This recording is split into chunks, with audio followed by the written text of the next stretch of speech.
Um pensador pode mudar de visão política ao longo da sua vida? Existe uma forma errada de combater o racismo? Essas são apenas algumas perguntas que podemos nos fazer quando estamos estudando com mais detalhe a figura de Malcolm Little, mais conhecido por nós como Malcolm X ou Malcolm X, uma das maiores lideranças do movimento negro nos Estados Unidos durante o século XX.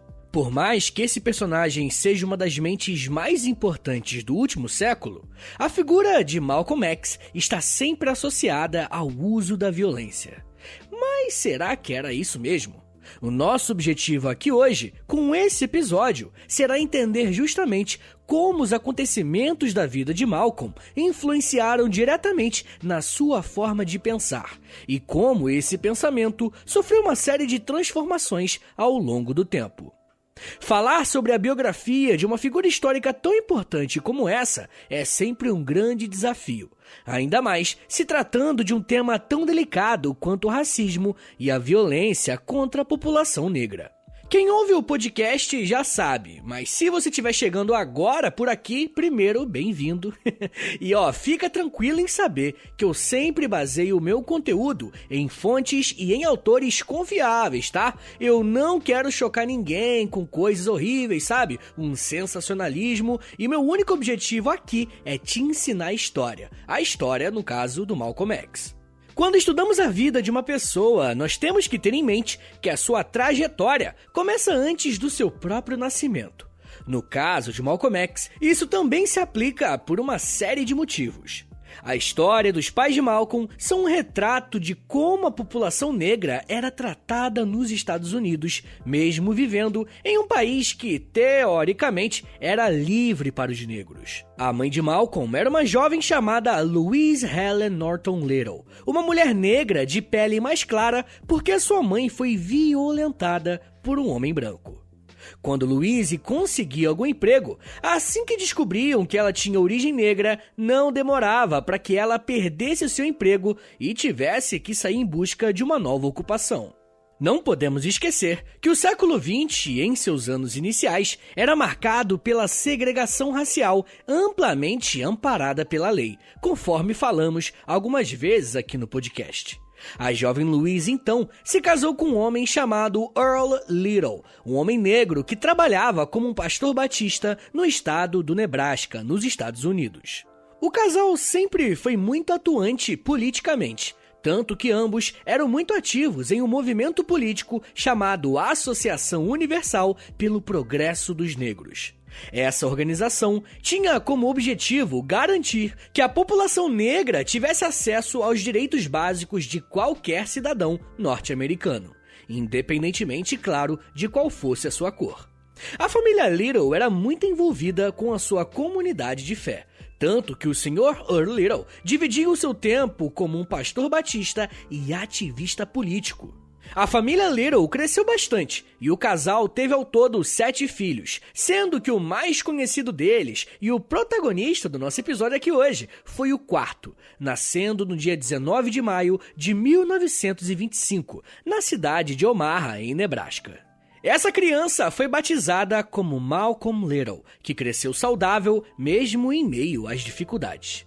Infelizmente, a infância de Malcolm não foi uma das mais tranquilas e estáveis. Isso porque os seus pais sofriam muita perseguição de grupos supremacistas brancos, por conta, principalmente, da sua atuação militante que a família Little tinha. Para vocês terem uma ideia, essas perseguições aconteceram antes mesmo de Malcolm nascer. E ele conta que quando a sua mãe estava grávida dele, alguns cavaleiros encapuzados com as vestes da Ku Klux Klan rondaram a sua casa procurando por seu pai. Os membros da KKK perseguiam o pai de Malcolm X porque ele era um pastor protestante que tinha, digamos, um discurso radical. Ele dizia que seria impossível alcançar a igualdade racial nos Estados Unidos. Por isso, os afro-americanos só poderiam conquistar a sua liberdade plena se voltassem para o continente africano. Dessa vez, os supremacistas brancos intimidaram uma mulher grávida que estava sozinha e depois eles fugiram do local. Quando o pai de Malcolm viu o que tinha acontecido, ele decidiu que precisava mudar de lugar caso quisesse dar segurança para sua mulher e para os seus filhos. A família Little já tinha sofrido bastante com violência racial, tanto que praticamente todos os tios de Malcolm morreram vítimas de conflitos com supremacistas ou baleados pela polícia. Quando Malcolm nasce, o seu pai leva a sua família para o norte do país, mais especificamente para Michigan. Mas as perseguições a Earl Little não vão parar. Eles ainda vão se mudar de casa mais uma vez, e em 1929, quando Malcolm tinha apenas 4 anos, acontece um evento bem traumático para sua família. A sua casa pega fogo. E esse fogo, rapaziada, não foi causado por uma falha elétrica ou, sei lá, um raio que caiu na casa, nada disso. Ele foi causado por membros da Ku Klux Klan, que estavam atrás justamente do patriarca da família. E o mais revoltante é que quando os bombeiros foram chamados, eles não fizeram quase nada para conter o fogo. E por isso, a casa foi destruída. O próprio Malcolm narrou essa cena em sua autobiografia, saca só, abre aspas. A noite do pesadelo de 1929 é minha recordação nítida mais antiga. Lembro de ter acordado abruptamente por uma confusão de tiros, pistolas e fogo. Meu pai gritara e atirara nos 2 homens brancos que atearam fogo na sua casa e depois tinham fugido. A casa ardia em fogo enquanto minha mãe corria com um bebê no colo. Fecha aspas. É muito importante lembrar vocês que isso aconteceu quando ele tinha 4 anos de idade. E por incrível que pareça, o pior ainda não tinha acontecido. Depois de morar um tempo de favor na casa de amigos, a família Little conseguiu restaurar a sua residência e continuaram com a sua atuação política em favor dos direitos dos negros. Até que em 1931, o seu pai, o Sr. Earl Little, foi brutalmente golpeado na cabeça e jogado em frente a um bonde para ser atropelado. Oficialmente, os médicos creditaram a morte do Sr. Little a um acidente, mas existem muitas evidências de que ele foi assassinado, e essa segunda versão é a que Malcolm acredita. E foi a partir disso que ele nutriu um ódio e muita raiva contra as pessoas que fizeram isso a ele enquanto ele era apenas uma criança de 6 anos de idade. Não é à toa que em sua biografia ele chama esse período da sua infância de pesadelo. Mesmo quando seu pai era vivo, o ambiente familiar de Malcolm era bastante complicado. Uma série de vezes ele viu seu pai agredindo a sua mãe fisicamente. Por ser jovem, ele não conseguia entender por que o pai fazia isso, mas acreditava que era pelo fato de que a senhora Louise Little era mais instruída que o seu pai. Mas se as coisas já não iam bem com a presença do seu pai ali, não demorou para que tudo ficasse ainda pior. Pouco tempo depois de ficar viúva, a senhora Louise se envolveu com um homem que chegou a pedi-la em casamento. O problema é que antes de se casarem, ela acabou engravidando. E quando o homem ficou sabendo disso, ele foi embora. Abandono paternal. O trauma para Louise foi tão grande que ela teve um colapso nervoso e precisou ficar internada em um hospital psiquiátrico, ficando ali por mais de 26 anos. Malcolm Little e seus 7 irmãos foram levados por isso para adoção. E quando Malcolm completou 13 anos de idade, ele foi separado dos irmãos e mandado para um abrigo de crianças brancas. Enquanto estava no abrigo, Malcolm conseguiu se afastar um pouco dos traumas vividos tanto pela morte do pai quanto pela separação da sua mãe e dos irmãos através dos estudos. Ele se mostrou um estudante bastante aplicado e muito inteligente, e ele começou a nutrir um grande desejo de um dia se tornar advogado. Porém, um dos seus professores disse o seguinte para ele, abre aspas, você deve ser realista e escolher a carreira de carpinteiro, em vez de almejar ser um advogado. Fecha aspas. É evidente que um discurso racista estava por trás dessa fala do professor ao jovem Malcolm. E se no primeiro momento ele era um dos melhores alunos do abrigo, após essa fala do professor, Malcolm se tornou um adolescente bem indisciplinado. Fugas da escola, bagunça e desrespeito com professores eram coisas que passaram a fazer parte do seu dia a dia enquanto aluno. Não demorou muito para que ele abandonasse a escola algum tempo depois.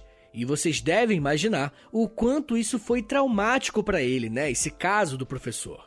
E isso revela para nós como posições como a de professor, que é o meu caso, ou até outras profissões que têm contato com crianças, carregam uma responsabilidade imensa. Isso porque nós temos nas nossas mãos e nas nossas palavras também a possibilidade de destruir sonhos e vidas inteiras. Mas claro, se fizermos um trabalho bom, podemos contribuir para que essa criança cresça e se desenvolva de maneira maravilhosa. Esse período nos abrigos e nas famílias provisórias que Malcolm Little passou fizeram com que ao longo dos anos ele fortalecesse uma ideia de que brancos e negros nunca conviveriam em harmonia e em unidade nos Estados Unidos. E se você ouve essa frase um pouco descontextualizada, você pode até pensar que isso é radical demais, não é verdade? Porém, isso tem que ser entendido a partir de toda a violência e perseguição sofrida por sua família, até chegar e afetá-lo diretamente em sua adolescência. Quando Malcolm terminou a 8ª série, ele abandonou a escola e foi morar com sua irmã em Boston. E lá ele se virava trabalhando como engraxate. Foi durante esse período morando com a sua irmã que Malcolm Little foi apresentado à vida noturna. Primeiro vieram as festas, muita bebida e logo em seguida o jovem começou a consumir drogas. Quando atingiu a maioridade, Malcolm começou a se mudar bastante e foi morar no Harlem, um bairro de Nova York muito famoso inclusive por ser um lugar onde a população negra tinha liberdade de expressar a sua musicalidade, arte e outros elementos culturais. Aqui no feed do História Meia Hora tem um episódio sobre o Duke Ellington, depois você ouve lá que eu falo bastante sobre o Harlem exatamente nesse período. Uma de suas primeiras transformações no que se refere ao estilo aconteceu justamente ali. Com novas amizades, ele começou a usar roupas mais extravagantes, tá ligado? Bem coloridas e chamativas.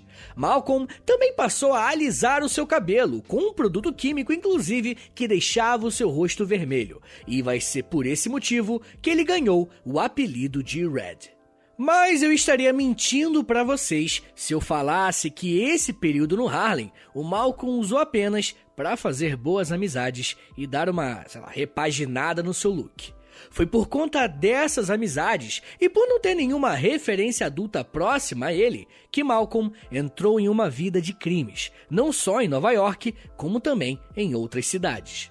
O primeiro envolvimento com algo ilegal foi com a prostituição, mas ele não se prostituiu não, ele conheceu um cafetão que deu a ele um trabalho como traficante. Durante o dia, Malcolm trabalhava numa estação de trem e aproveitava sua posição no trabalho para escoar e vender drogas.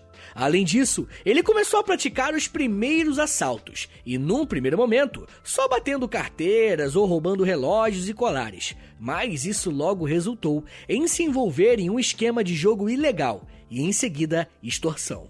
Pois é. Essa vida errante só foi interrompida em 1946, quando ele tinha 21 anos de idade e a polícia o pegou no ato enquanto tentava assaltar uma residência, prática que inclusive ele já tinha realizado outra vez. A polícia conseguiu prender Malcolm e a quadrilha que atuava com ele, composta por ele e mais 3 pessoas, incluindo 2 mulheres brancas, tá? Em sua biografia, Malcolm X diz que no julgamento o racismo ficou escancarado, porque enquanto ele e o outro membro do grupo pegaram 10 anos de prisão, as mulheres do grupo pegaram apenas 4. E eu não tenho mais informações a respeito do processo ou se a participação no crime foi diferente, e foi por isso que o juiz considerou que a pena devesse ter essa disparidade. Mas a verdade é que Malcolm Little foi preso em Massachusetts. E por mais paradoxal que isso possa parecer, foi nesse momento, na cadeia, que Malcolm Little foi libertado. Pelo menos foi isso que ele disse, tá? E esse momento deu a ele uma nova perspectiva de vida, o transformando numa das personalidades mais importantes do seu país no que se refere ao debate sobre os direitos civis e o racismo nos Estados Unidos e no mundo. Eu já vou falar mais sobre como que o Malcolm Little se tornou Malcolm X, Mas me dá um minutinho aí, tá, gente? Que daqui a pouco a gente volta e eu falo um pouco mais sobre islamismo, Meca, autodefesa, sobrenome e biografia. Segura aí, que é um minutinho só.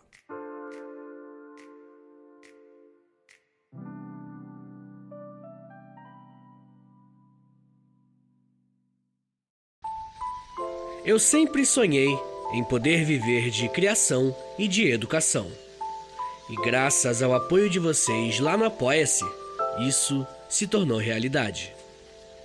Entre em apoia.se/História em Meia Hora, que com 10, 20 ou 30 reais por mês, você não só contribui para esse trabalho continuar acontecendo, como também recebe recompensas exclusivas para os apoiadores.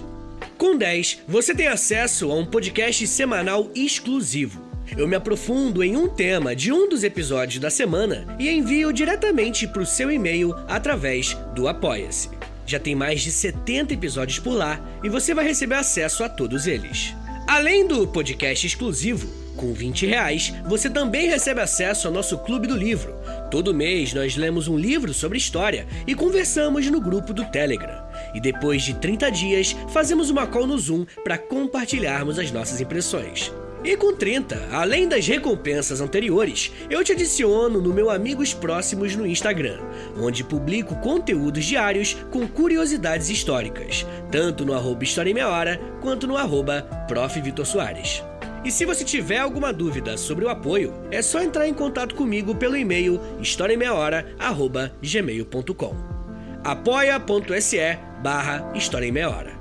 É apoia.se/História em Meia Hora. Valeu, gente!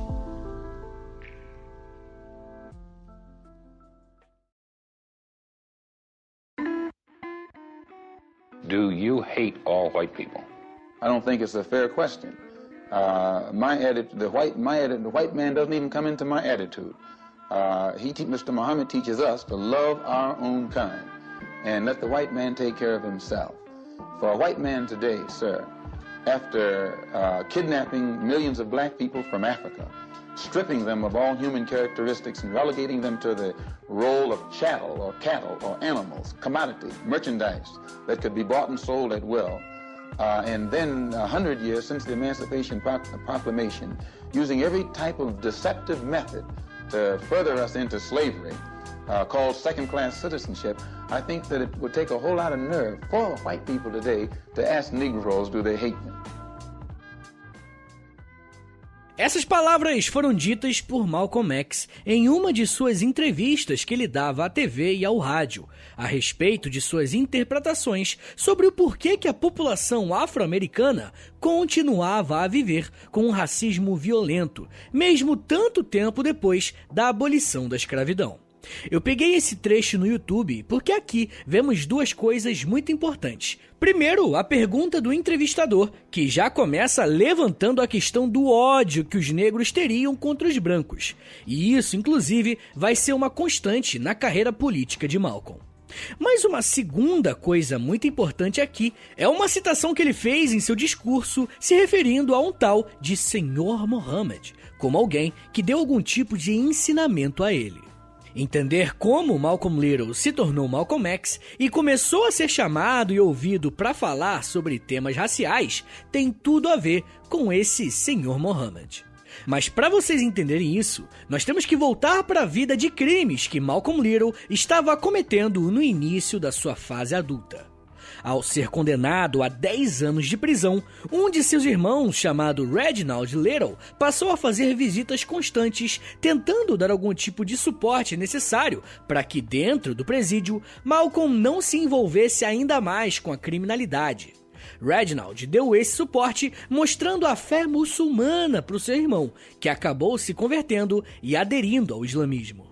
Esse contato com a religião dentro do presídio foi tão importante na vida de Malcolm que agora ele já aproveitava o seu tempo isolado para praticar algumas disciplinas religiosas como o jejum, a meditação e o silêncio, além de se reencontrar com a leitura e os estudos através do Alcorão. Porém, Reginald Little não fazia parte de um grupo islâmico tradicional, tá? Ele mesmo tinha conhecido essa fé através de uma instituição chamada Nação do Islã, ou Nação Islâmica.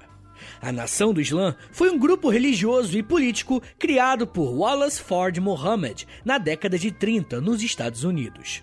A Nação do Islã era considerada uma espécie de seita dentro do islamismo, pois foi criada com alguns fundamentos bem diferentes daquilo que falamos no episódio sobre islamismo. Inclusive, fica a recomendação, quando você acabar esse aqui, pesquisa Islamismo História em Meia Hora, que vai aparecer no seu player com certeza o episódio que eu tô falando. Enfim, gente, um dos pilares desse grupo era que a organização existia para melhorar a vida dos afro-americanos e resgatar as suas raízes culturais africanas.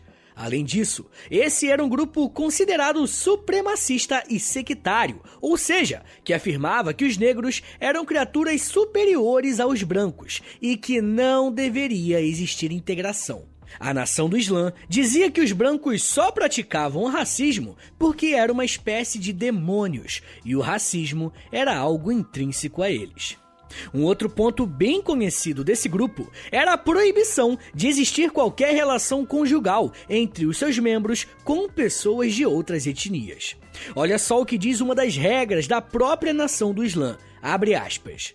Acreditamos que os casamentos mistos ou a miscigenação devem ser proibidos. Fecha aspas. E eu nem preciso dizer que esse grupo, por ser minoritário e pregar essa divisão entre as raças de forma tão enfática, era bastante questionado tanto por pessoas negras quanto por muçulmanos. Mas, de qualquer forma, vai ser dentro dessa organização política que, ainda dentro da prisão, Malcolm X irá se filiar e vai se envolver ainda mais com a sua fé. Lendo a biografia de Malcolm X, é bem nítido como ele realmente se converteu à fé islâmica e levava bastante a sério os ensinamentos que ele encontrava em seu livro sagrado. Esses primeiros anos de conversão foram muito importantes para que ele mudasse os seus hábitos e desejos, deixando de ser um jovem que esbanjava roupas extravagantes para ser um homem mais simples e sem desejos de riqueza ou coisa assim. Mas a Nação Islâmica não era apenas uma organização religiosa, ela tinha também uma forte atuação política em prol da população negra. E quando Malcolm saiu da prisão em 52, ele se tornou ainda mais ativo na Nação do Islã.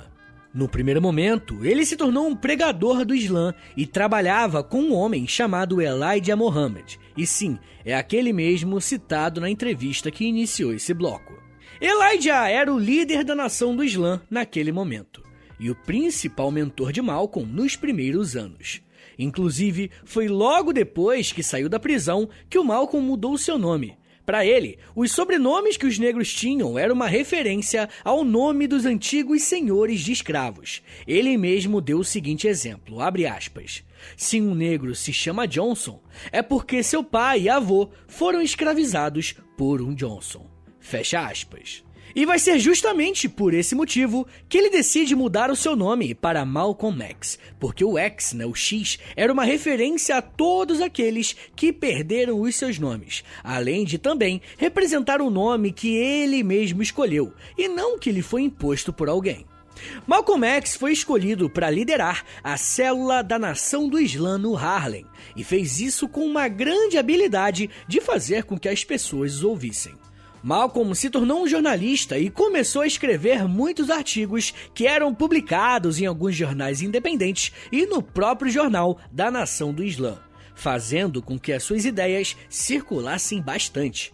Uma de suas maiores qualidades era a capacidade discursiva, tendo uma oratória impecável e um discurso muito duro. Além dos pontos que já citamos aqui que a Nação do Islã acreditava, Malcolm X também defendia que a população negra tinha o direito à autodefesa, mesmo que isso incluísse a violência.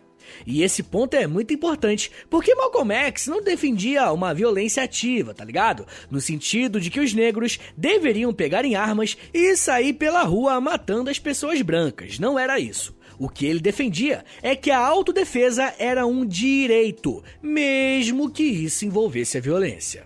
A ideia era que os negros sempre foram tão violentados que usar a violência para se defender era algo legítimo. Esse discurso foi bem recebido por uma parcela da comunidade negra, mas ao mesmo tempo ela era recebida com críticas, como por exemplo de Martin Luther King, um personagem mais ligado ao pacifismo. E aproveitando que eu tô falando do Martin Luther King, primeiro tem um episódio já sobre ele aqui no feed, depois você pesquisa lá, e o episódio exclusivo dessa semana para os apoiadores vai ser justamente nas semelhanças e nas diferenças do próprio Martin Luther King e do Malcolm X. Então se você quiser ouvir esse episódio, é só clicar no link da descrição ou acessar apoia.se/História em Meia Hora. Enfim, gente, mas a atuação de Malcolm X não pode ser resumida apenas a palavras e discursos bem feitos, tá? Na verdade, o cara era mais da ação. Malcolm foi um dos principais idealizadores de um programa dentro da Nação do Islã que reabilitava pessoas com dependência a álcool e a drogas, além de também organizar diversas passeatas e manifestações. É como se ele estivesse dando a oportunidade para muitas pessoas para que elas não passassem por aquilo que ele viveu anos antes. Conforme a Nação do Islã crescia, a figura de Malcolm X também crescia junto. Ou, na verdade, é bem provável que quanto mais Malcolm X ficava conhecido, mais a sua organização ia ganhando protagonismo e relevância no cenário nacional. Rapaziada, mas eu disse pra vocês que o Malcolm X tinha tido um processo de conversão à sua fé verdadeiro, ou seja, o cara realmente acreditava naquilo que era pregado pelo Islã e tinha prazer em colocar os ensinamentos em prática. Mas aos poucos, o Malcolm X foi percebendo que alguns membros da Nação do Islã não eram tão dedicados assim. Além de não serem tão dedicados à fé quanto se esperava, Malcolm começou a suspeitar que o seu líder e mentor Elijah Muhammad praticava corrupção dentro da organização e tinha inclusive uma vida totalmente diferente daquilo que era pregado. Malcolm descobriu que o líder religioso tinha filhos fora do casamento, com os quais não dava mínima. As divergências entre Malcolm X e Elijah ficaram tão grandes que em 1960, Malcolm X rompe com a Nação do Islã e deixa o movimento. Foi só depois da sua saída que ele finalmente reconheceu para o público que Elijah Muhammad tinha deturpado o que era o Islã nos Estados Unidos e que ele precisava conhecer o verdadeiro islamismo. Sua irmã, Ella Little, ajudou a patrocinar uma importante viagem que Malcolm X fez a Meca, inclusive para outros países da África e da Ásia. E essa viagem representou um segundo momento de mudanças na sua vida política e religiosa. Foi durante essa viagem à Meca que Malcolm X viu com seus próprios olhos um movimento que estava acontecendo na década de 60, o movimento dos países africanos e asiáticos que se libertavam da colonização das grandes potências ocidentais. E ter contato com isso fez perceber que não eram apenas os negros que sofriam com a dominação colonial e escravocrata. Na prática, isso acabou abrandando o discurso do Malcolm X, principalmente em relação ao que ele tinha quando pertencia à Nação do Islã sobre os negros serem superiores às outras raças, e no lugar passou a defender uma universalização no que se refere ao combate ao racismo, ou seja, a humanidade precisaria de unidade para vencer o racismo. Mesmo assim, ele continuou a sua militância pelos direitos civis dos afro-americanos e fundou a Organização da Unidade Afro-Americana, grupo político que trabalhava por uma unidade e valorização da cultura africana entre os negros. Essa nova postura de Malcolm X também foi usada para questionar a respeito de suas posições políticas, e muita gente tem dúvidas se ele era ou não um socialista. Alguns estudiosos sobre o tema chegam a dizer que ele ainda não era um socialista, mas que estava caminhando para ser. E isso ficava claro em discursos que ele falava o seguinte, abre aspas, todos os países que estão emergindo hoje, quebrando as correntes do colonialismo, estão se voltando para o socialismo. Eu não acho que isso seja por acaso. Fecha aspas. Durante o seu retorno aos Estados Unidos, Malcolm X intensificou a sua produção de jornais, manifestos e escreveu a sua autobiografia, que inclusive foi considerada um dos livros mais importantes do século XX. Porém, Desde que ele saiu da nação do Islã e começou a tecer críticas públicas ao seu antigo mentor e líder da organização, o Elijah Muhammad, o Malcolm X foi entendido como um traidor e tinha certeza de que um dia seria morto. O que ele não sabia é que isso não demorou para acontecer. No dia 21 de fevereiro de 1965, Malcolm X estava discursando na sua organização política quando alguns membros da nação do Islã invadiram o local e dispararam contra Malcolm pelo menos 16 vezes. Malcolm X morreu ali, com apenas 39 anos de idade, enquanto discursava.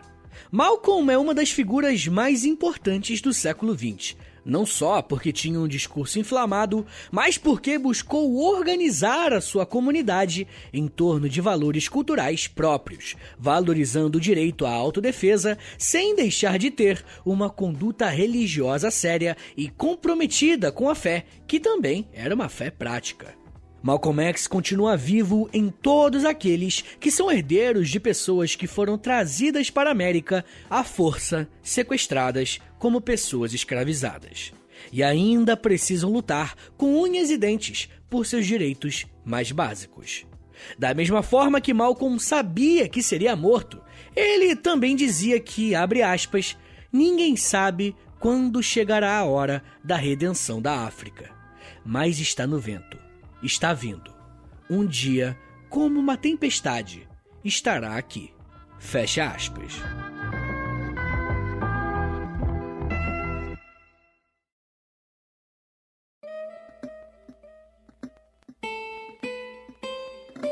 Senhores, muito obrigado por terem ouvido até aqui. Meu nome é Vitor Soares, eu sou professor de História e você acabou de ouvir o História em Meia Hora. Eu me amarro nesse tema, ele é muito legal e muito importante também. Então me ajuda a compartilhar com a molecada, porque deu trabalho, tá? Olha só, se você compartilhar nos stories, me marca lá, @História em Meia Hora. Mas se você compartilhar no Twitter, você não se esqueça, por favor, de me marcar no @H30podcast, que aí eu já te agradeço, tá ligado? Por compartilhar. Uma coisa importante é que hoje em dia, o Spotify, principalmente, as outras plataformas também, né? Mas principalmente o Spotify, ele tem esses negócios de se inscrever, de seguir, na verdade, de clicar no sininho, de dar 5 estrelas também. Então, cara, dá essa moralzinha aí. Se você estiver ouvindo em qualquer plataforma, clique em tudo.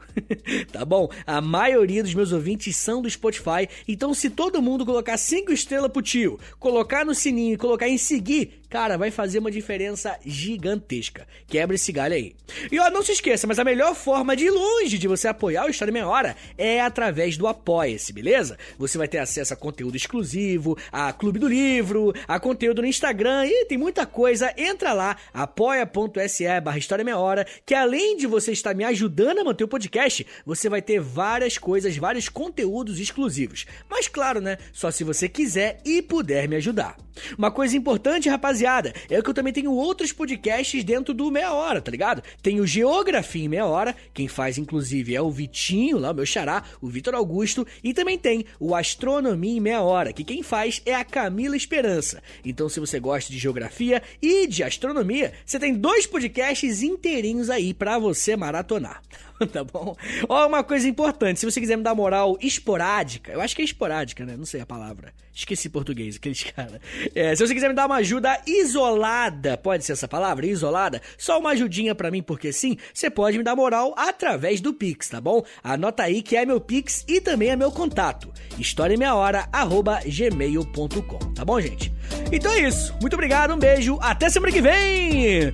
E valeu!